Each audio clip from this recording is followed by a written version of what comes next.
কোটা সংস্কারের আন্দোলনের আড়ালে পরিকল্পিতভাবে পুলিশের উপর হামলা ও বিভিন্ন স্থাপনায় ধ্বংসযজ্ঞ চালানো হয়েছে বলে জানিয়েছেন ডিবি পুলিশের প্রধান মোহাম্মদ হারুনুর রশিদ। শুক্রবার ডিএমপি মিডিয়া সেন্টারে সংবাদ সম্মেলনে তিনি এই কথা বলেন। এ সময় তিনি জানান, রাজধানী যাত্রাবাড়ি, রায়ের বাজার, শনিরাকড়া এলাকায় 2 পুলিশ সদস্য হত্যার ঘটনায় মাস্টারমাইন্ড হিসেবে ডেমরা থানা ছাত্রদলের আহ্বায়ক মাসুদ রানা সহ 6 জনকে গ্রেপ্তার করেছে ডিবি পুলিশ। ভিডিও ফুটেজ বিশ্লেষণ করে তাদের গ্রেপ্তার করা হয়েছে বলেও জানান তিনি।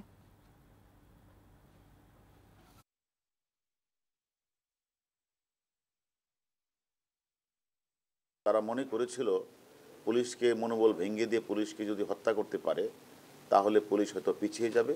তখন তারা এই রাষ্ট্রকে, গণতান্ত্রিক সরকারকে তারা অকার্যকর রাষ্ট্রে পরিণত করবে এবং এই দেশটাকে আবার তারা পিছিয়ে নেওয়ার একটা মূল নীল নকশা ছিল।